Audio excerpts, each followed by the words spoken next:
My name is Michael. I've always believed that the most dangerous moments come with warning signs. But sometimes we're too comfortable in our own environment to notice the dangers around us. In my case, it started with a free place to sleep, a modern cabin in the woods, and the belief that isolation meant peace. I didn't realize then that being alone doesn't mean being safe. This took place several years ago, during a gap year I was spending away from college. I was traveling across the country, living mostly out of my car and moving from place to place. When I finally made it to the East Coast, my cousin offered to let me stay at his cabin in a remote area. I didn't hesitate to accept. After weeks on the road, the idea of having a real roof over my head and a chance to rest sounded perfect. The cabin turned out to be far nicer than I expected. It didn't feel rustic or rough at all. Honestly, it looked more like a vacation house than a traditional cabin. It was modern, spacious, and nothing like the small log cabins you imagine tucked deep in the forest. I was a bit taken aback that my cousin was letting me stay there for free. While unloading my bags from the car and carrying them inside, I went back out to grab the last few things. That's when I noticed someone standing out near the tree line, watching me. The person was far from the path and partially hidden by the trees. Since I was the only one staying there and nothing else was nearby, it was obvious their attention was on me. At first I tried not to overthink it. I told myself I might be misreading the situation. I didn't know the area well, and it was possible there were other cabins or homes nearby that I couldn't see. I finished unloading, locked my car, and carried everything inside. As I shut the door, I glanced back out and saw the man was still there, facing the cabin. I texted my cousin to let him know I had arrived safely and mentioned that someone was outside watching me. I asked if he recognized who it could be. He replied while I was unpacking, but I didn't check the message until almost an hour later, after the sun had gone down. His response made my stomach drop.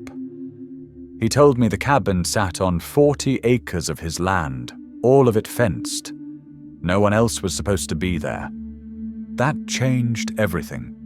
Before, I'd felt mildly uneasy, but now I was genuinely disturbed, knowing someone was trespassing and had been watching me from a distance. I looked outside again, but the area beyond the cabin lights was completely dark. I couldn't even make out the trees anymore. I closed the curtains, feeling a cold chill settle over me. To calm my nerves, I put on a movie and laid down in the bedroom. It helped distract me a bit, but the tension never fully disappeared. About an hour in, I noticed movement out of the corner of my eye. I turned towards the window, where a small gap in the curtains remained. I thought I saw something move, but all I could see was my faint reflection and darkness beyond the glass. I stood up and started walking toward the window when I suddenly heard footsteps running through the grass outside. By the time I reached the window, there was nothing to see, just the fading sound of footsteps vanishing into the night. I called my cousin immediately. I don't know why I didn't call the police right away, but he told me to do exactly that, so I hung up and contacted them within seconds. Despite how remote the cabin was, an officer arrived surprisingly fast. The man was already gone, though, and it was clear there wasn't much the officer could do. Without knowing where the person went or being able to search the woods, there was no further action unless the man came back and stayed long enough to be found. Before long, I was alone again. The uneasiness stayed with me all night. I considered leaving, but the thought of carrying my belongings back and forth to my car in total darkness felt even worse than staying inside. I checked the windows repeatedly, even though I couldn't see anything. As the night dragged on, probably close to midnight or 1 a.m., I paced through the cabin, double-checking doors and delaying sleep as much as possible. Eventually, exhaustion caught up to me. I turned off the lights, went into the bedroom, and locked the door. Hoping everything was finally over, I crawled into bed and fell asleep about 30 minutes later. I woke up far too early for it to feel normal. The sun hadn't risen yet, so it had to be around 4 a.m. I'd only slept a few hours. Almost instantly, fear rushed back. I felt like I needed to check the cabin before I could even think about resting again. I got up, turned on the hallway light, and stood there listening. The only sound at first was strong wind rattling the thin windows. I started walking down the hallway but stopped halfway when I heard something else. There were dull, heavy thumps coming from the far end of the cabin, near the kitchen, and a small room that felt like a library. I moved closer, and in the hallway light, I saw a shadow moving. I froze, hoping my mind was playing tricks on me. The shadow stopped. A few seconds passed, then it slowly moved again, and a figure appeared at the end of the hallway. Just from the outline, I knew it was the same man I'd seen earlier. I turned and ran back to the bedroom, locking the door behind me.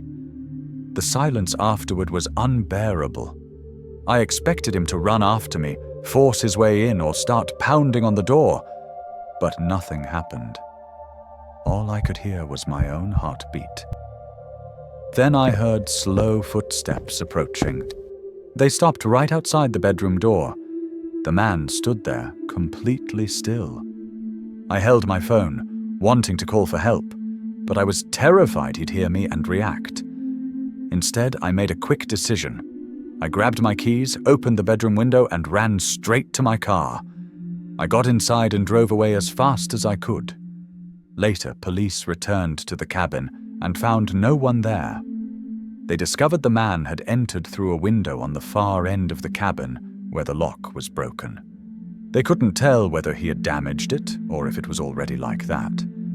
They also found the bedroom door open. The lock was just a simple push-pin type.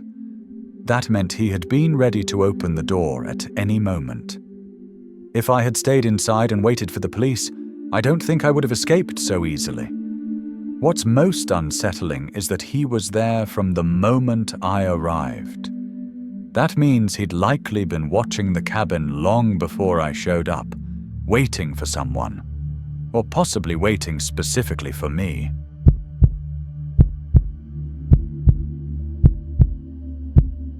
In 2016, I decided to travel down to my father's old cabin.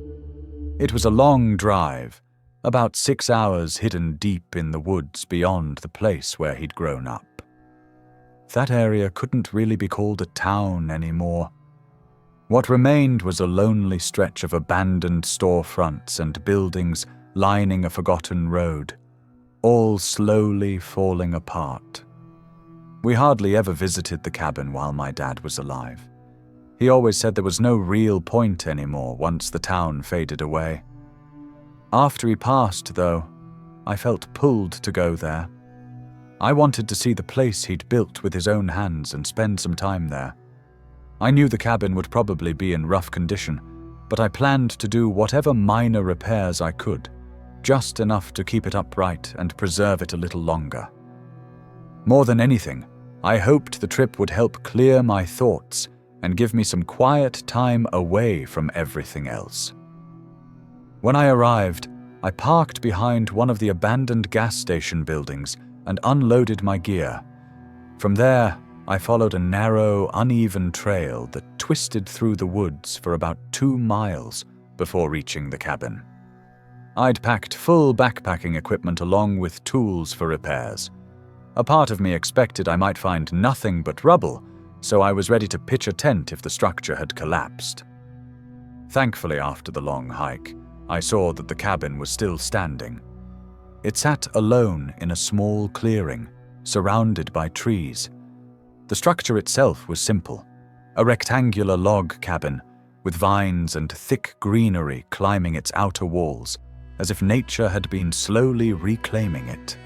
Inside, I immediately noticed the door had no lock. The interior was in terrible condition. Trash littered the floor, and the air was heavy with a stale, moldy smell. It was obvious that someone had figured out the cabin was no longer in use and had taken advantage of it, possibly staying there for some time. Still, there were no signs of anyone being around recently. It looked like the place had been empty for at least a couple of years. I cleared out a small area, pushing debris to one side so I'd have a level spot for my gear. The sun was already going down, so I laid out my sleeping bag and tried to get some rest. Although I didn't hear or see anything out of the ordinary, I couldn't stay asleep for long. Every 30 minutes or so, I'd wake up with an uneasy feeling I couldn't explain. Nothing ever happened, but the discomfort lingered, making the night feel endless and exhausting. At sunrise, I finally gave up on sleep. I felt worn down and questioned whether coming out there had been a mistake. I made some coffee using my small camping stove, then went for a walk through the woods to steady myself. The forest was still dark and quiet, with sunlight only just beginning to filter through the trees. After walking a short distance, I reached a small hill that overlooked the tree line. I figured it would be a peaceful place to watch the sunrise. Instead, something else caught my attention. From that spot, I could see the abandoned town in the distance. Even from far away, I noticed a light shining from one of the buildings. I couldn't tell whether it came from a house or an old shop. A moment later, the light suddenly went out. It concerned me briefly. I wondered about my car, but more than that, I was surprised anyone else was even nearby. I assumed it might be urban explorers poking around the ruins. Even so, the timing felt strange. I stayed there for about an hour, watching the sun rise, then headed back to the cabin to begin repairs. I started by cleaning and resealing the exterior. As I worked, that same unsettling feeling from the night before returned. Every time I glanced towards the surrounding woods, the air felt heavy, like something unseen was watching. It took a while for me to understand the feeling clearly, but eventually I did. I felt like I wasn't alone. I continued working, but I kept checking over my shoulder. The thought of someone being out there didn't make sense. The town was abandoned, sure, but these woods were empty. There was nothing around except a decaying cabin. I told myself my nerves were getting the best of me. When evening came, I went back inside and tried the old wood stove. To my surprise, it worked perfectly and quickly warmed the cabin.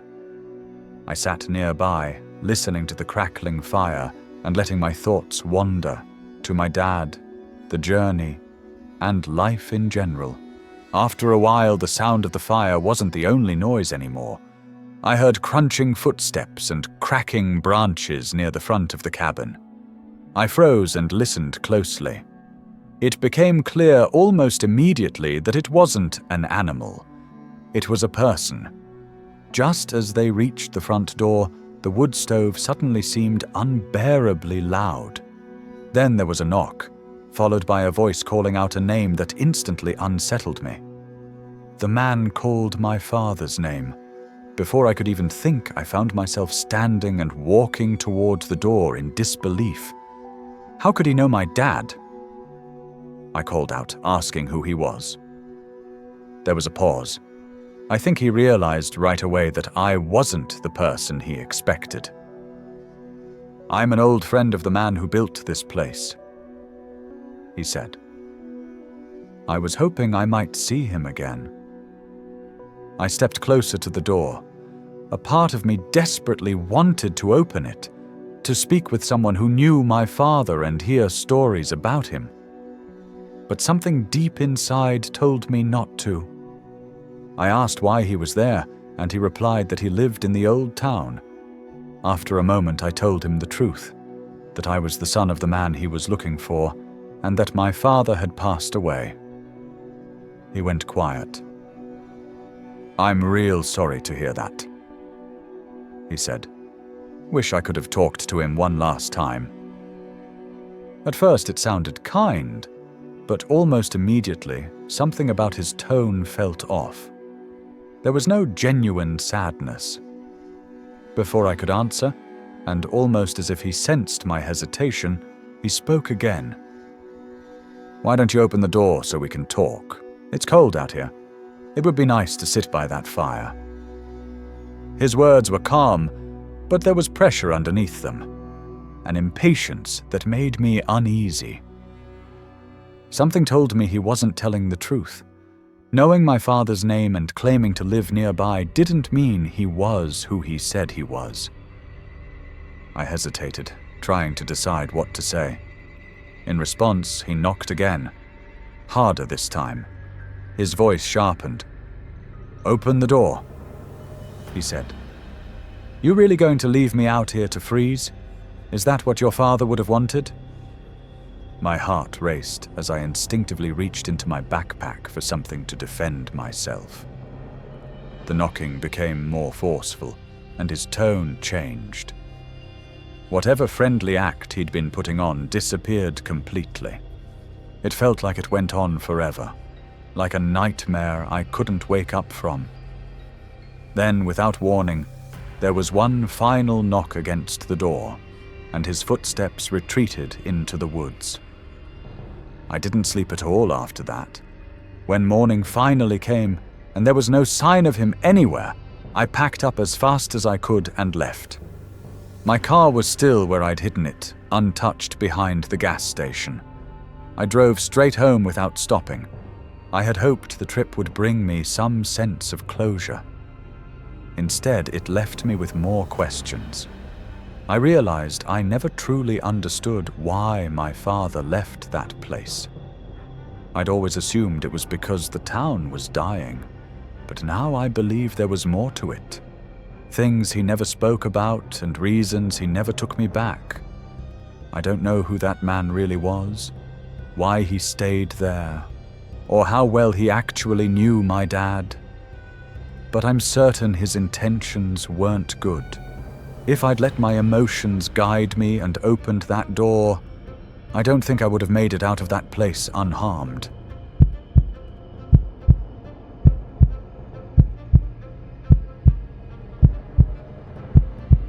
I was staying with my brother at a cabin in Blue Ridge.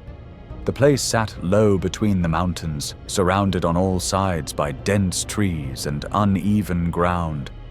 Both Matt and I loved the outdoors, so this kind of trip was normal for us, spending time in the woods, going on long hikes and wandering around just to see what we could find. Because the drive had been long and tiring, we decided to take it easy on the first day. We stayed close to the cabin, soaking in the scenery and relaxing instead of heading out right away. I think it was around 5:30 in the evening when Matt mentioned he wanted to take a short walk before it got dark. I barely looked up as he headed out, just gave a quick, "Okay," and watched him leave. He didn't bring a backpack or any gear, which told me he wasn't planning to go far. I stretched out on the couch near the fireplace and let myself relax. I was still worn out from doing most of the driving earlier that day. As time passed, the cabin slowly grew dimmer while the sun disappeared behind the mountains. Eventually, the glow from the fireplace became the only real source of light inside. That was when it hit me. Matt still hadn't come back. By then, it was far too dark for him to be wandering around without any equipment. I jumped up, grabbed my day pack, a headlamp, and a flashlight, and headed outside to look for him. At first, my main concern was wildlife. We were in bear territory, and the thought of Matt running into one made my stomach tighten. But the farther I walked down the trail, the more my fear changed into something else entirely. I couldn't shake the feeling that I was being watched. I kept glancing behind me, expecting to see someone standing there. I never did. About 10 minutes down the path, I finally saw Matt heading towards me. He looked tense.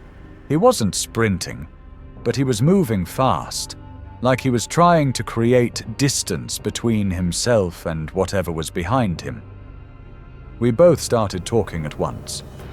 I was asking what was wrong, and he was telling me we needed to turn around and go back immediately.